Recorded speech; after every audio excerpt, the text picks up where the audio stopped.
वैसे तो हिंदू धर्म की कई ऐसी रसूमात मौजूद हैं कि जिनको इंसानी अकल बिल्कुल भी ठीक तस्लीम नहीं करती। मगर बहुत से त्यौहार ऐसे भी हैं कि जिनकी शुरुआती कहानियां न सिर्फ इंतहाई शर्मनाक हैं, बल्कि इन त्योहारों की तारीख जानकर कोई भी इंसान इनके बारे में मुस्बत नहीं सोच सकता। मसलन दिवाली हिंदू धर्म का एक अजीम त्यौहार है जो मुसलसल 5 दिन तक जारी रहता है। ये त्यौहार धनतेरस से शुरू होता है और इस दिन लोग सोना चांदी या किसी भी धात की खरीदारी को इंतहाई नेक शगुन मानते हैं।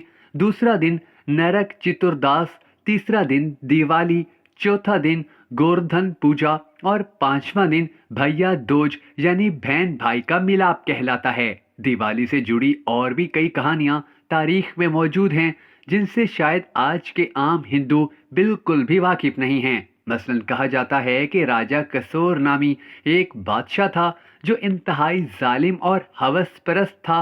वो हसीन नौजवान दोशीज़ाओं को अगवा करता, अपनी हवस का निशाना बनाता और फिर उन्हें जेल की आहनी सलाखों के पीछे हमेशा हमेशा कैद कर देता। ये उसका पसंदीदा तरीन मशगला था। हिंदू मजहब के एक देवता विष्णु ने भगवान कृष्ण का रूप धार कर दिवाली के दिन दुनिया को उस जालिम राजा से निजात दिलवाई और कहा जाता है कि उसी की याद में ही ये दिवाली मनाई जाती है। मगर हिंदू धर्म की बहुत सारी रसूमात के बारे में बहुत सारी अलग अलग कहानियां मौजूद हैं और इसी तरह दिवाली के हवाले से भी कई कहानियां हैं और महाभारत के अवराग इस हवाले से एक दूसरी कहानी का जिक्र करते हैं। मसलन जब पांडु अपने भाई कौरवों के हाथों कमारबाजी में हार गए तो उन्हें कौरवों ने 13 साल की जिलावतनी का हुक्म सुनाया था।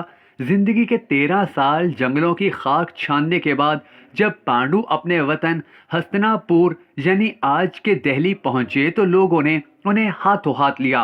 उनकी आमद पर पूरा हस्तिनापुर फूलों से सजाया गया। ये दिवाली का ही दिन था और उस दिन लोगों ने नए कपड़े पहने, अच्छे खाने बनाए और एक दूसरे को माफ करने का ऐलान किया। इसके अलावा भी दिवाली के बारे में बहुत सी कहानियां तारीख के अवराक में मौजूद हैं, मगर किसी के बारे में नहीं कहा जा सकता कि इनमें से कोई एक सच है और बाकी झूठी। लेकिन उसके बावजूद भी दिवाली को पूरी दुनिया में रहने वाले हिंदू इंतहाई जोशो खरोश से मनाते हैं। अब अगर कोई ये सवाल करे कि इस दिवाली का सबसे बड़ा फायदा क्या होता है तो इसका सिर्फ एक ही फायदा ऐसा है कि जिससे किसी को भी इनकार नहीं। मसलन दिवाली वाले दिन हिंदू लोग अपने पिछले तमाम तनाज़ात भुला देते हैं, एक दूसरे को कत्ल भी माफ कर देते हैं और एक दूसरे के साथ हुई ज्यादतियों को भुलाने का अहद करते हैं। ये एक ऐसी चीज है कि जो इंतहाई मुस्बत है